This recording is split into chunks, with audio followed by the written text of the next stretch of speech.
ഏഷ്യാനെറ്റ് ഒരുക്കുന്ന വിഷു ചിത്രങ്ങൾ ഏതൊക്കെയെന്നാണ് ഇന്നൊരു വീഡിയോയിൽ നോക്കാൻ പോകുന്നത്. ഒന്നാമത്തെ ചിത്രമാണ് മോഹൻലാൽ നായകനെത്തിയ ബാറോസ് എന്ന ചിത്രം. ചിത്രത്തിൻ്റെ സാറ്റലൈറ്റ് അവകാശങ്ങൾ ഏഷ്യാനെറ്റ് സ്വന്തമാക്കിയിട്ടുണ്ട്.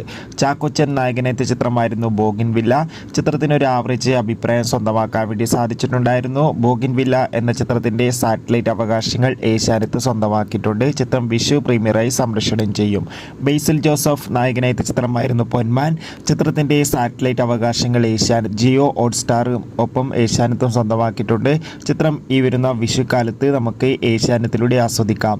അല്ലു അർജുൻ നായകനെത്തിയ ചിത്രമായിരുന്നു പുഷ്പ 2. ചിത്രം ഏപ്രിൽ 13 ഏഷ്യാനെറ്റിലൂടെ സംപ്രേഷണം ചെയ്യുമെന്ന് കൺഫേം ആക്കിയിട്ടുണ്ട്. ബേസിൽ ജോസഫിൻ്റെ പ്രാവിൻകൂട്ട് ഷാപ്പ് സാറ്റലൈറ്റ് അവകാശങ്ങൾ ഏഷ്യാനെറ്റ് സ്വന്തമാക്കിയെന്ന് കൺഫേം ആക്കിയിട്ടുണ്ട്. മമ്മൂട്ടി നായകനായിട്ട് വരാൻ പോകുന്ന ചിത്രമാണ് ബ്രഹ്മയുഗം. ചിത്രത്തിൻ്റെ സാറ്റലൈറ്റ് അവകാശങ്ങൾ ഏഷ്യാനെറ്റ് സ്വന്തമാക്കിയിട്ടുണ്ട്. കാത്തിരിക്കാം.